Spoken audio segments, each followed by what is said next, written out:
Hello, my name is Jonah Cantu, and I'll be talking about everyday lifesavers that I think people as a educated citizen, as someone who is involved with a community should know is CPR and AED. I am someone who is CPR certified, and I think it's really important for people at who are around other people, whether it be students or teachers, to really know CPR and AEDs and be an engaged citizen.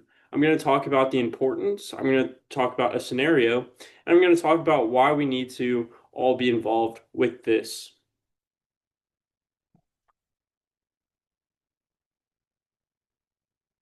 Picture this. You see someone in the classroom who's non-responsive. They collapse in the seat next to you. What are you going to do? No responses, just gasping. Everybody causing a scene. This is not a good way to react to a situation where there's someone going through a cardiac arrest. According to the Centers for Disease Control and Prevention, cardiac arrest can look like sudden collapse, no response, and gasping or not breathing. This can be a sign of someone going through cardiac arrest. We, as people who are engaged citizens, should know what is going on and not just someone who can look and observe. The need. The minutes matter. When someone is going through cardiac arrest, there's there's a problem going on within them. That's not something we should do as a bystander. The the AHA also says that CPR, especially when performed immediately, can double or triple a person's chance of survival. So when we're in that situation, we need to not be bystanders. We need to be people that have taken action and potentially saving a life. This is the best thing we can possibly do for a person. There's 2 to 3 times better survival rate with CPR. By giving CPR and knowing CPR, we can then increase the life chances of someone who is going through something that is traumatic. Why people freeze? People freeze in these situations because, quite frankly, they don't know what to do.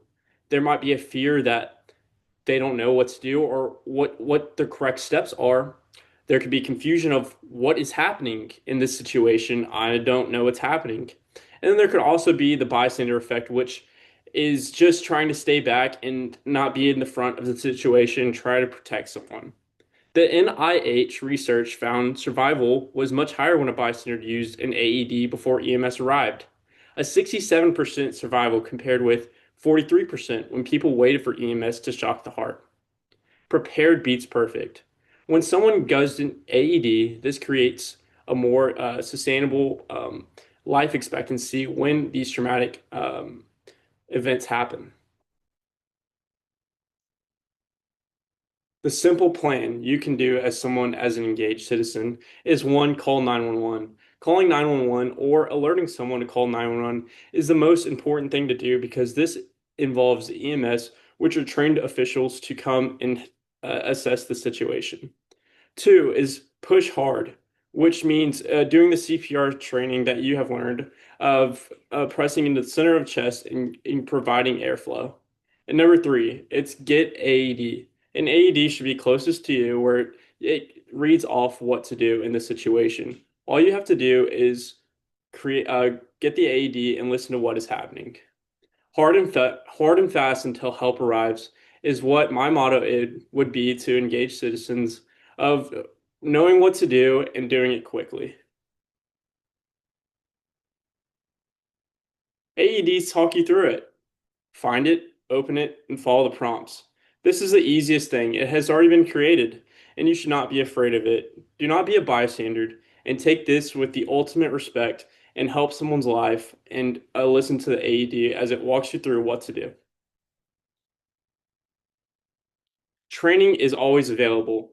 Texas A&M offers a class, and the Red Cross also offers a class. These classes can be for free. All you have to do is sign up.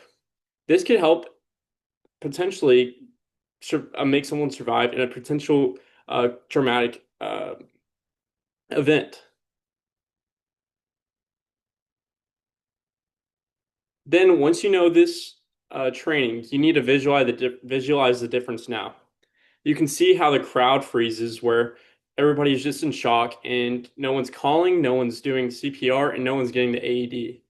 Then you can see how a team responds by calling 911, doing the CPR you already know, and the AED. Survival drops by about 10% for every minute CPR and AED use are delayed. So by not knowing what to do and by freezing, this can then delay the time expectancy for potential death. The goal should be to turn bystanders into helpers.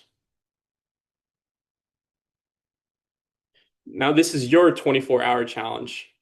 I want you to find an AED and figure out what to do, or search up what to do. Do not start an AED if there's nothing going on, but you can figure out what an AED does.